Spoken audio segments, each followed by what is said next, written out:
الحمدللہ وحدہ والصلاة والسلام علی من لا نبی بعدہ اما بعد۔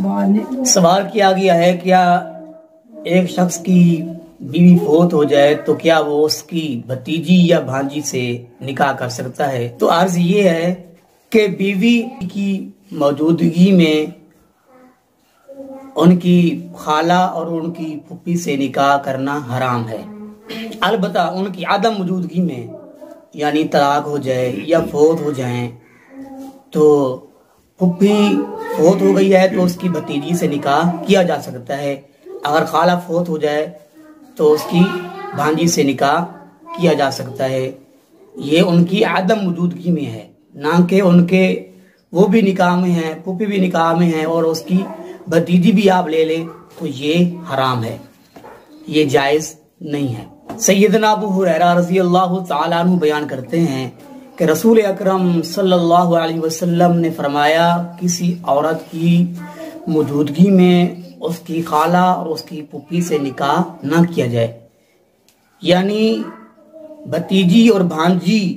کی موجودگی میں ان کی خالہ اور ان کی پھوپھی سے نکاح نہیں کیا جائے گا، یہ آقا علیہ الصلوۃ والسلام نے منع فرما دیا ہے۔ ابو سعید خدری رضی اللہ تعالیٰ عنہ بیان کرتے ہیں کہ رسول اللہ صلی اللہ علیہ وسلم نے 2 نکاحوں سے منع کیا، یعنی آدمی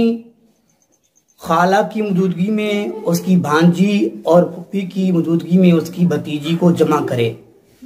ان نکاحوں کو آقا علیہ الصلوۃ والسلام نے ناجائز اور حرام قرار دیا ہے۔ سیدنا ابو موسیٰ عشری رضی اللہ تعالیٰ عنہ بیان کرتے ہیں کہ رسول اللہ صلی اللہ علیہ وسلم نے منع فرمایا پھوپھی اور خالہ کی موجودگی میں ان کی بھتیجی اور ان کی بھانجی کو ایک ساتھ نہ رکھا جائے، یعنی ان سے نکاح نہ کیا جائے۔ ان صحیح احادیث سے معلوم ہوا کہ پھوپھی اور بھتیجی ان دونوں کو ایک ساتھ نکاح میں جمع کرنا ناجائز ہے اور حرام ہے، اور اسی طرح خالہ اور بھانجی کو ایک ساتھ جمع کرنا نکاح کے اندر یہ حرام ہے، یہ ناجائز ہے۔ ہاں ان کی عدم موجودگی میں ان میں سے کوئی وفات پا جائے، ان میں سے کوئی فوت ہو جائے یا خلا لے لے یا طلاق لے لے،